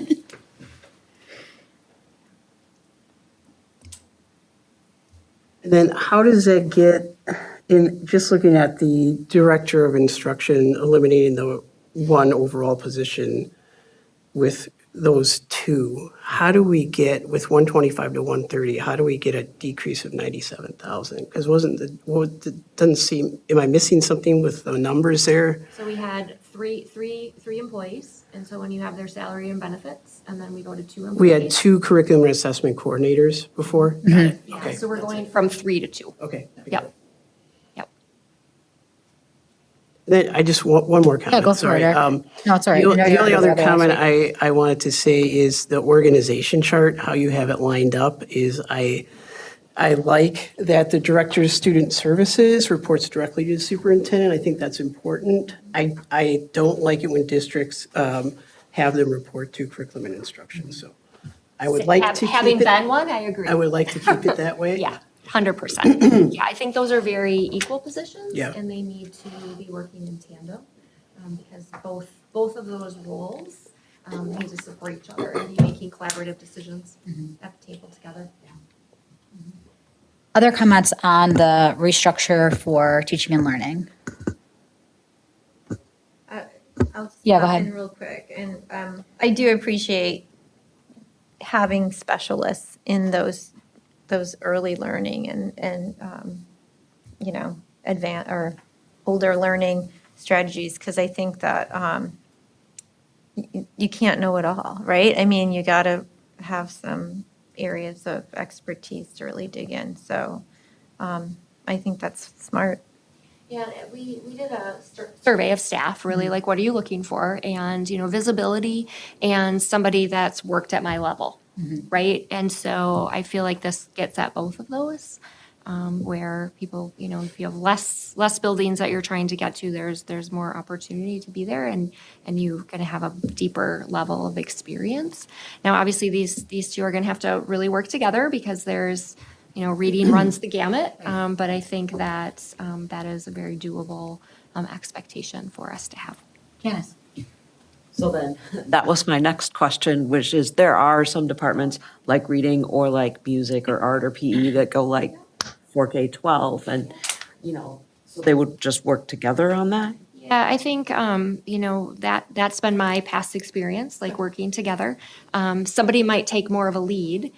When you sort those things out, a little bit will come down to what expertise do they bring to us. And so a lot of who's gonna do some of that, we haven't figured that out yet. Happy to bring that back in the fall as we've hired people and kind of learned a little bit about what are their backgrounds, their passions, things that they have a lot of knowledge about that we can do that way. I really like this change. I think it's really important, and I think to me it helps to build upon. We've done a lot of really good work, especially over the last few years, in instituting high quality curriculum, right? Like our curricular materials, for example. And I think then this to me is the next step in how do you take something that is high quality on paper or in the research, right? And really work on how we implement that in a way that feels supportive, sustained, viable for everybody. So I'm really excited about this. I also agree with Eric that I appreciate the connection between curriculum and special education, and that they're paired as colleagues and not as one, like being the supervisor of the other. So I'm really excited for it. I think we're going to get some really good results from this structure change. Peter. What do you think the challenges will be with this structure and meeting needs? I Look at this, where do you think it's the thinnest or Yeah, I would say that my experience has been the people have to work really closely together to understand that transition from fifth to sixth grade. And really, when we talk about like working as a collaborative team, like it has to actually be real. Because, we have to come, their work is in those areas, but we have to come back together and constantly be looking at what is the totality of a child's experience and what is the totality of the curriculum as it evolves through teachers through those grade levels. And so if people haven't worked in that type of if they're used to kind of more of that one person, it's a shift.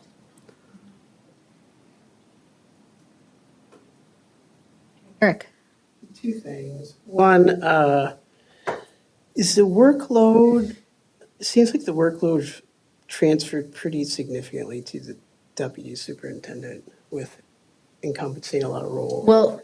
We'll get there. Do you have any other questions about curriculum instruction? Curriculum instruction, no. Okay. I do about the engagement communication. Yep, we'll get there. We're just trying to take it like in chunks at a time. Go ahead. Okay, so if there's no other questions about curriculum and instruction, then we'll move to, I think, item number 3 on this list around administrative title and rule changes. And so if you want to spend some time on that, and then Eric. Yep, I absolutely. know you have questions. So I think, we made the change to move to an assistant superintendent for this past year, when that would be the role that Kristen has. I think that as her leadership has developed and some of the really big rocks that we have in the district around finance and operation and human resources, Kristen has become, a really key player in our leadership. I think that with her direct oversight of finance and operations and personnel committee and just that whole body of work that she does. I know many of the board members work directly with her. The deputy superintendent title and the responsibilities as outlined in the job description, I think are a better reflection of the work she's actually doing as opposed to like any new expectations. Do you want to talk about the ISO rule also? And then we can ask questions about both. Yep, absolutely. I think, my experience this year as we, I'll give the budget crisis kind of that's a perfect example, as we really looked at what did we need to do to very quickly get high quality information into people's hands, whether it be FAQ, building the website, any kind of videos, any prep on behalf of the board for them to talk to media and manage that in a way that we could be clear and kind and open and honest. I think the role of the community engagement communications director, we wouldn't have done that week without that, right? So I think about that part. I think about who am I on the phone with at midnight when we get a speak up, speak out, and we're trying to quickly make those shifts with the building principal about what do we need to do to make sure that we have a risk assessment done and the right kind of communication gets out to families. So I think that role is I probably use it much different than it's been used in the past, but I find that to be a really critical role. My other thought process behind this is if you look at the current curriculum and instruction office, transportation, there's technology, student information system. There's a lot of things that have been living in C&I that I think based on where we're at with curriculum implementation and academic performance, it needs to come out of there so that when we hire these two people, they can really focus on what is the curriculum instruction, working with teachers, being visible, being there, and being able to spread some of that workload out across that director level. Yeah, go ahead, Eric. So I have 2 questions. One is about going back to the deputy superintendent. I guess my concern is the workload, right, for that position relative to the pay. It just seems like a lot of work on one person. And that concerns me a little bit, even though I have a disdain for administrators in some ways. I still understand the work that needs to be done. So That would be a concern of mine. The other question I have, and this isn't a concern, more of a question, is $43,000. I guess I need more information about this role of the new information and strategy officer, because $43,000 increase seems like a lot to add to a role of one person. So what is that for? Salary and benefits. Okay. Are what's in there. Uh-huh. So it's not just salary. And so If it's one person, how does benefits increase if they already had a role, though? so there's percentages. Okay. There's WRS is a percentage, retirement's a percentage. So if the salary goes up, the benefits go up by percentage, FICA, all that stuff. Do you have a breakdown of the benefits versus the salary? I do. Session from last week? Oh, okay. All right, are you asking Kristen to share that? Yeah, if possible, I'd like to. Can you share that, Kristen? I can hear her typing. Yeah, no, I know. Sure, yeah, I can share it with the board. Being so quiet, just so loud. Can you go talk a little bit more about the reasoning for that, the increase? Yeah, so when I think of like hours worked, we often look at our building principals, a high school building principal compared to a middle school building principal compared to an elementary. Discrepancy in pay is usually, nights and weekend hours, and really like what is that totality of way beyond just the classroom week. And so, my experience with people in these roles, and I think my experience this year is the amount of nights and weekends and kind of off normal hours falls between that middle school principal and that high school principal. So that's where we came in, is how we looked at that. And does the information and strategy officer have transportation as part of their role? Okay. Transportation.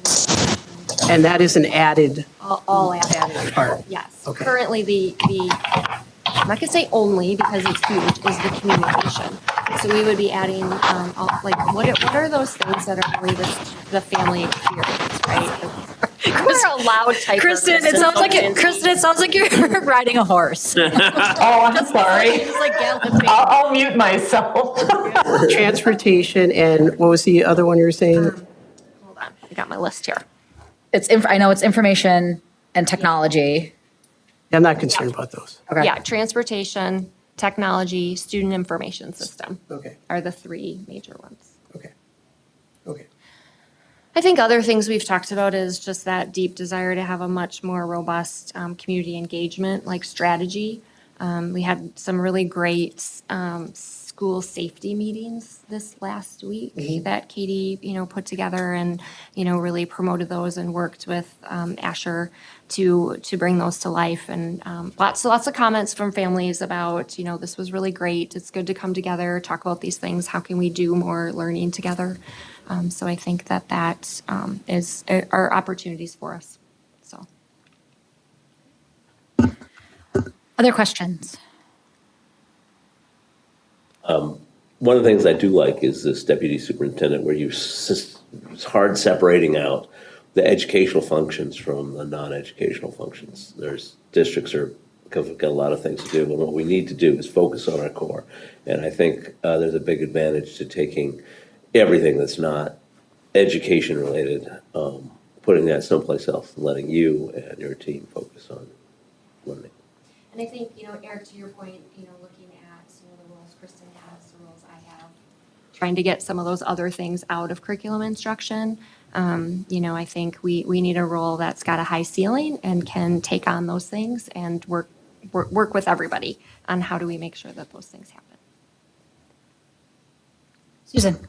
Again, I think we've been, for those of us who've been here since Katie came, the dramatic, and it's been very clear and very visual,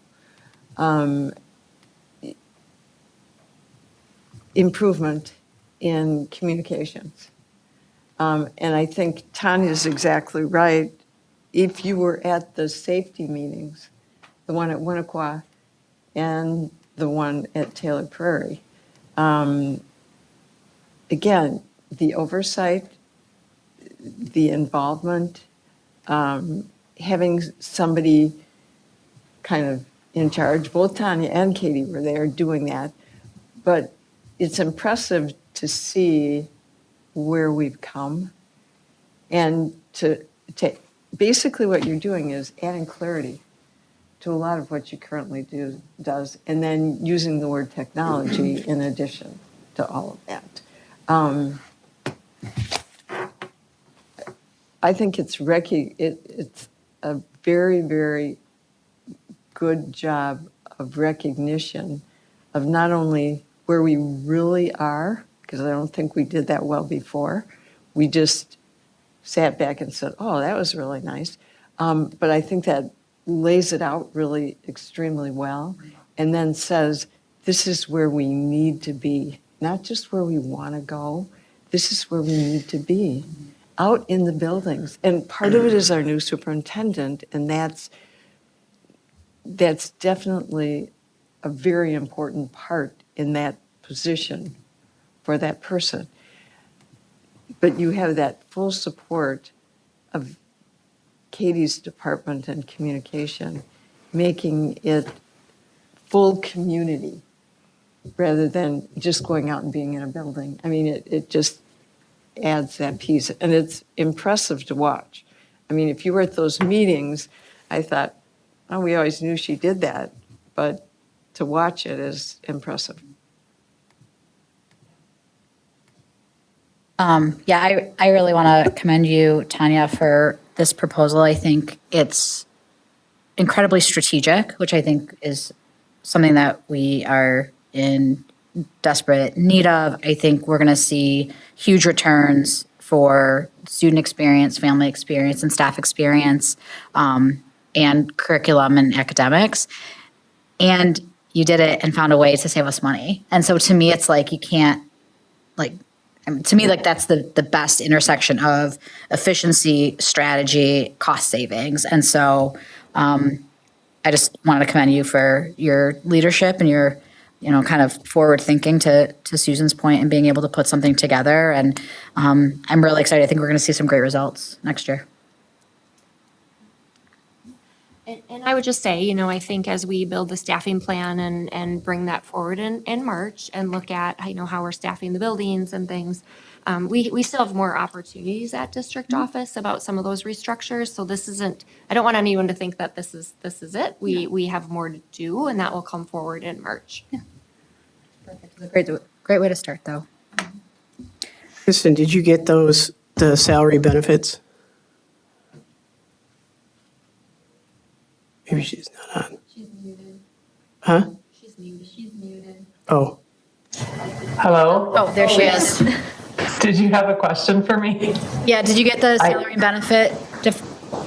I emailed it to all of you. I didn't realize you wanted it. I got it. No. Sorry. Yep, I'm looking at it.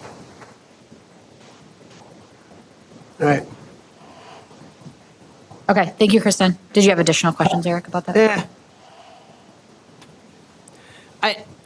I think it's a significant increase for one position, especially when my concern is, we're soon going to be talking about support staff and teachers, and this is a pretty significant amount. No offense, Katie. I'm not saying you're not worth it, but I think just, I would say for that increase, I would like maybe a little bit more detail. I'll approve it, but I would like some more detail, like a breakdown on what the maybe percentages on your expectation on transportation, student info, and communications, just so I can kind of get an idea. Okay. Yeah. And we'll have that under each leadership role. Okay. And we'll get that spelled out. We went this far, and then we'll add all the details underneath it. It won't be totally complete until we get the two people hired for those director positions, and that will help. Right. But again, just really trying to move all that operational stuff out of teaching and learning.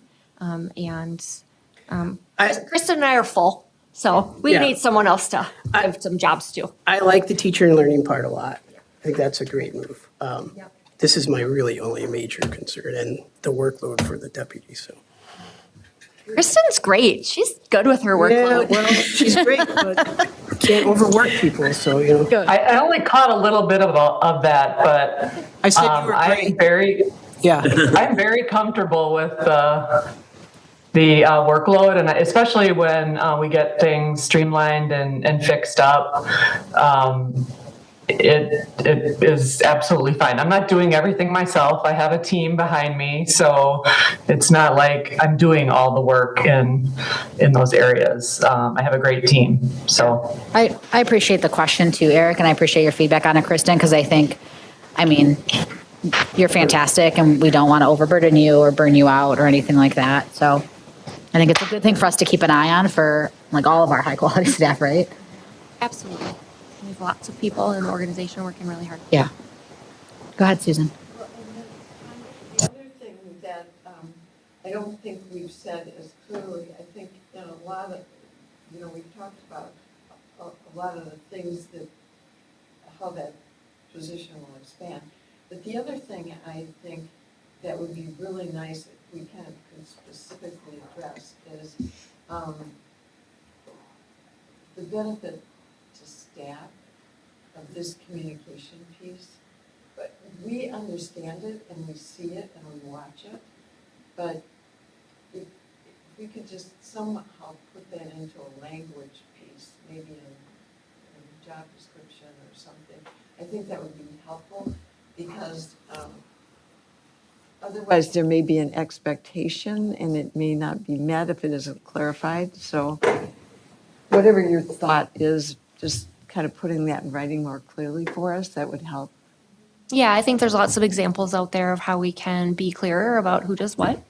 I think anytime, just try to remind people it's a $70 million operation. So there are people that aren't working with kids that are really important to the organization to make sure, our bills get paid and our insurance doesn't happen and all of those things. And payroll happens. And payroll happens because people get really crazy when payroll doesn't happen, rightfully so. And so, really thinking about what are the roles here? Who are they? And then what are their primary functions so that people understand, we have a small but mighty group of people that make those things happen. Well, and it's as simple as several years ago being able to pass a referendum. I mean, that person was incredibly helpful to us and influential in making that happen so that we could continue to pay our teachers under our financial constraints.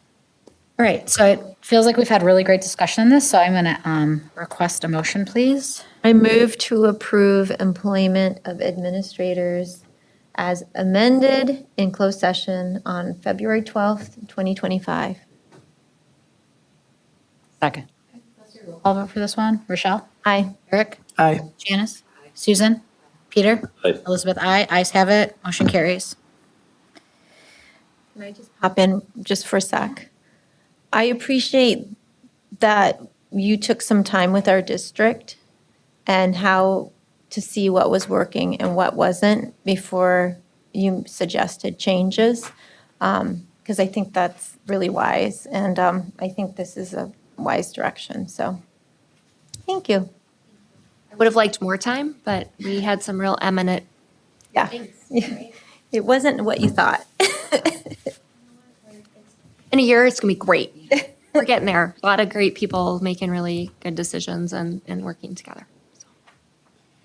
All right, so next up are informational items. We've got a number of committees. I'll call you all. You're welcome to report. If you have something to report, you're also welcome to pass if you don't have much to report. We'll start with TLE with Rochelle.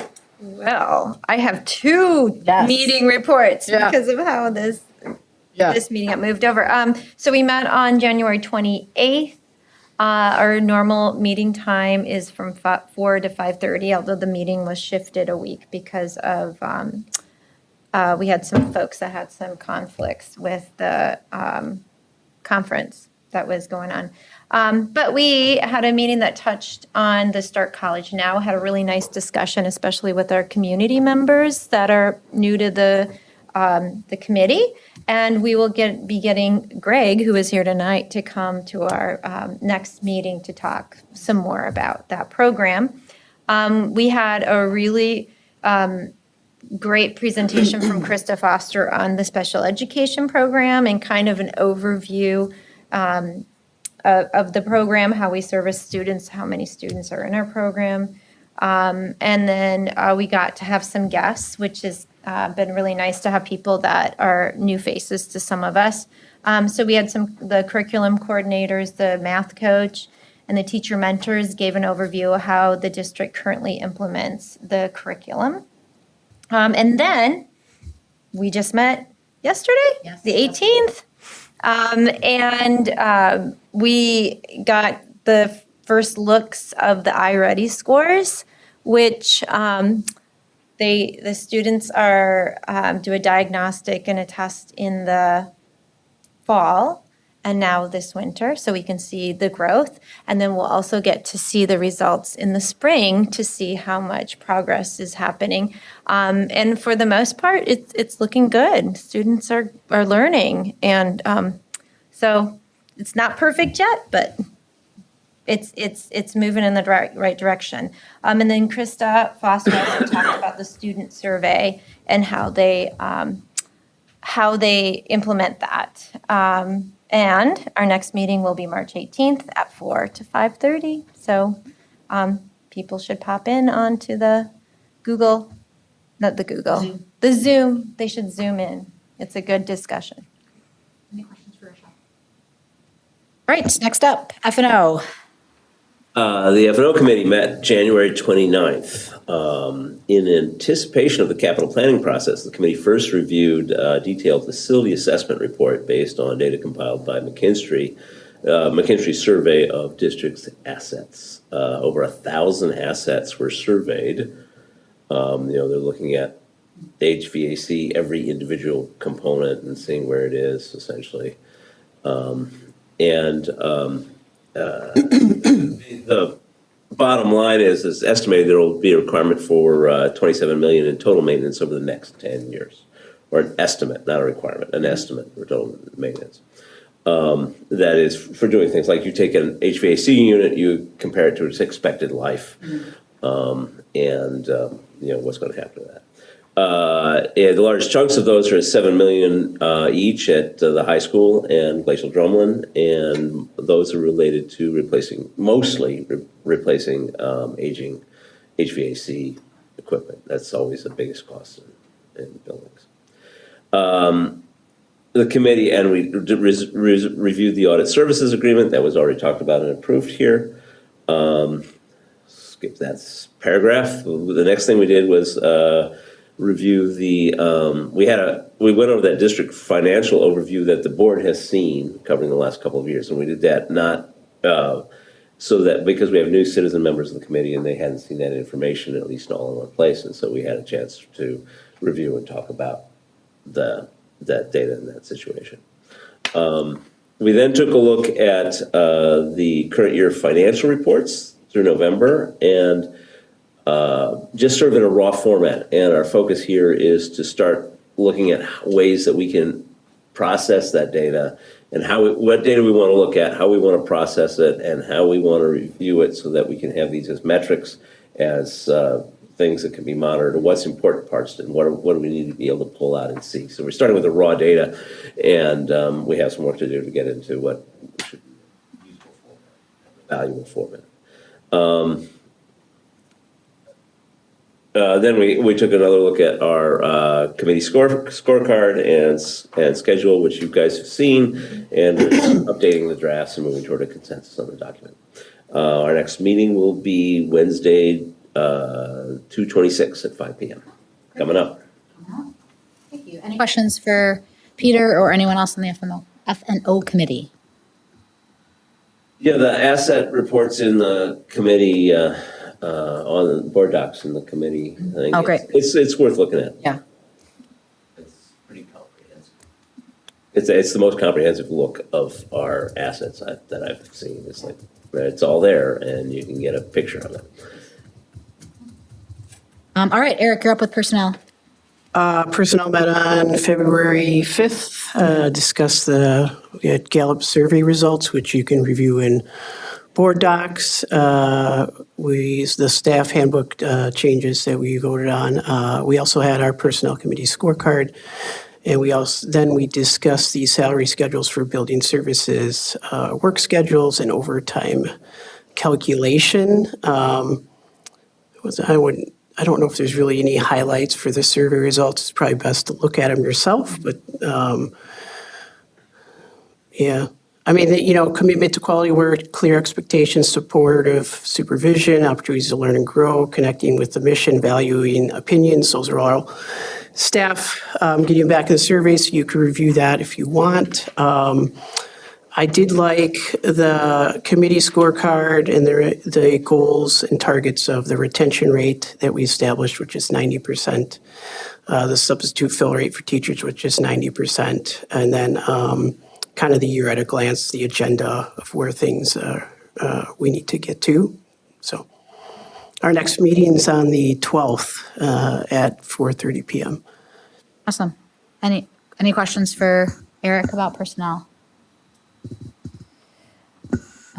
Okay. Susan, Monona Grove Education Foundation. The Monona Grove Education Foundation met on January 14th. The board approved a $500 funding to Monona Grove High School and GDS and a $250 donation to MG21 for winter clothing. They approved $2,940 to fund 70 bikes, helmets, and locks for elementary PE practice riding. If you haven't seen that program, it's really interesting. You should go see that. And transportation for older students. They approved $2,500 to be used for the current Cottage Grove Elementary School playground project, specifically supporting making it more usable and accessible for all students. They discussed a request for 12 science lab tables for GDS and took no action at that time. The Snack Pack Committee held a fundraising event at Papa John's in Monona, received a $1,500 grant from Summit Credit Union, and raised over $1,000 at the Culver's Night.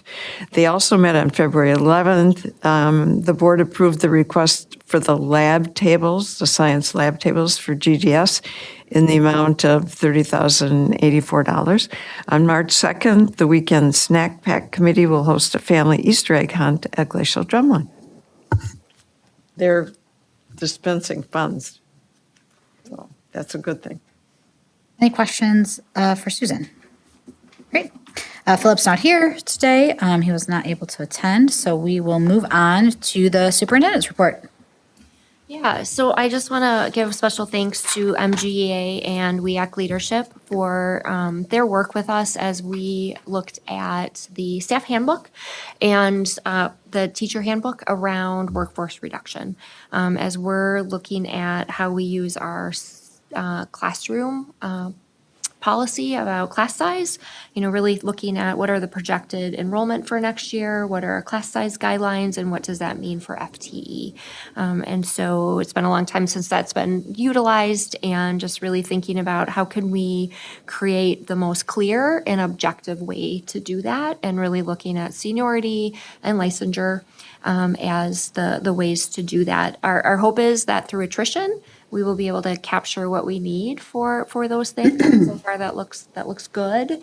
We continue to work through that process. And then as we look at actual enrollment starts to continue to come in, if we have classrooms that are maybe kind of on that bubble of the top end of the class size, just really paying close attention to see, if we need to make some adjustments and split sections or things like that. So there'll be a little different process. It's a very different process than has happened in the past. So we've been walking through it. So just really grateful to the staff and the principals for doing those things. So staffing plan will come to the board on March 12th for that. We have some technical corrections that per policy 0131.1, I'm required to notify you that we took some technical updates, which is typically just typos, any of those kind of things, spelling errors, anything like that. Nothing that is substantive changes. So we did take that. We also have the WASB Award for our board president, Elizabeth Cook. So there is an award for, I don't know, a Wisconsin Association of School Board Awards Level 1, Elizabeth Cook. You even got a pin. Wow. I know. I hope you wear it with pride. I'm going to. There you go. Gosh, Yep, thank you. yep. There How you many go. levels are there? I don't even know. I don't know. I don't know. Kind of sounds like a video game, like you're level. I know, I leveled up, you guys. Board member leveled up. Let me just check out this pen. Tish and I got it in the mail. We're like, cool. It's literally a gold star. Oh, wow. It goes with everything. Everyone needs a WASB gold star.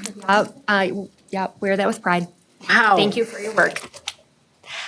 We also, I think, we continue to affirm, what this community believes in about how we work with diverse student groups, families, the value, whether it is things that are happening in the LGBT community or immigration. We have laws and protections that are out there that we continue to lean into. And, we're watching the federal level very closely, continuing to work with our legal counsel and the Department of Public Instruction about what do some of these things mean. Nothing has been of note that we need to take action on this moment. But obviously it causes a lot of fear and anxiety and many, many people and other people feel really positive about it. So we just continue to monitor and think about what do we have to do to provide really high quality education for kids, a safe working environment for everyone, because we serve everybody that walks through our door. We don't pick and choose. And so really making sure that we're able to continue to do that. Obviously, we had the election yesterday for primary. We had to be in the primary because anytime you have double the seats plus one, that needs to happen. And so we thank Kylie Dunsing for her putting her name in the hat and taking a run at that. Unfortunately, she didn't make it through the primary. So our 4 candidates that will be on the ballot in April are Stephanie Lehman, Susan Manning, Peter Sobel, and Burl Coffey. So that will be happening. Second semester, my goal is to get into all the 4K5 classrooms to read and connect with the students and staff. I've been getting a great start on that. It's usually the best part of my week. I've decided I love 4th and 5th graders because they're like, who makes the rules about what we eat? Can we have candy, right? Like, why can't we have more recess? So I get to tell them things about there's a law that says how many instructional minutes you have to have. And if you want more recess, you have to come longer. They were like, oh, I don't want that. So it's been great. Students here are amazing. The teachers, just really good opportunity to connect with them and do that. So have really found a lot of joy in that. You saw earlier tonight that February is CTE. Just really grateful for all of our different courses that we offer. We had 897 students that explored those career pathways, and we continue just to have a really robust, and you saw Greg tonight, his connection with the community, making sure that there's placements that when kids have a passion, that we can get them in there so that they can decide what they love, and as we keep saying, more importantly, what they don't love, and making some of those discoveries before they go off to that next venture. So just really grateful for his work and just all the students' willingness to get out there and be part of that workforce and learn more. So that's been great. As we talked about a little bit earlier, as we continue to acknowledge the tragic events of Abundant Life, we had already had planned to do some safety nights. We did have the fortunate situation of that event really spurring people's interest in what do we do. And so we did have over 50 people that attended those 2 evenings. Great questions, a lot of really good communication. So we're very thankful to the Monona Police Department, the Cottage Grove Police Department, our resource officers, and Asher, who all came together to talk with families. We gained some good insight about things that we could be communicating differently to them so that families feel like they have a better understanding of when you say we had a classroom hold as opposed to a building secure, like what does that mean? And really understanding that, we talk about drills being like a seatbelt. You don't do it because you think it's going to happen, right? You don't wear your seatbelt because you think you're going to get an accident. It's a precaution and you really want to be prepared. So it was a good opportunity and hopefully we can continue to do that. We did hold a social media and mental health night last night at the middle school, and unfortunately we had 2 parents. So, we win some, we lose some. Yeah. So just continuing to think about how do we strike the right chord of what is the information at just the right time for the right group of parents. Yeah, that's an important topic, so Yeah. it's disappointing. Yeah. So that's all I got. Questions for Tanya at all? I just have one. WIAA came out with their new policy around transgender athletes. I have gotten a couple of correspondences from the community about it, and I'm curious if you could ask Joe, even if it's just a correspondence to the board, around what does that mean practically for how we do athletics here? Yeah. Him and I have gone back and forth about that. Obviously, they said, to participate in female sports, you have to have been born a female. Mm-hmm. I do find it interesting that they don't have the same doesn't apply for males. Because I did ask him that clarifying question. And so really trying to understand how broad is our local impact for our own students. And so I feel like that end size is going to be small enough that we're probably not going to be able to say the number. Right. But I think really thinking about how is that impacting, how are we helping, working with students and families that are impacted by this change. Yeah. So we can follow up on that. Yeah, that would be great. Thank you. Anything else for the good of the group? All right, a reminder to folks that we have a special meeting next week on the 26th at 7 p.m. That is all closed session. So all the items will be in closed session, but we are in person. And then our regular board meeting is March 12th, and we will let you know if there'll be a closed session. And that follows finance and operations. Which will be On the 26th. Person on the 26th, Yes. correct? Hybrid, I believe, right, Peter? F&O is hybrid. Yeah. Most of you all will be here, but then I think you've got some community members that need to be Zoom. Yeah. We'll be here for a virtual meeting. Yep. And then we'll start close at 7 or thereabouts whenever F&O is done. All right. Who would like to adjourn us today? I move we adjourn. I second that. Great. All those in favor say aye. Aye. All opposed? Ayes have it. Meeting is adjourned at 9:06 p.m. Thank you, everybody. Sorry. I did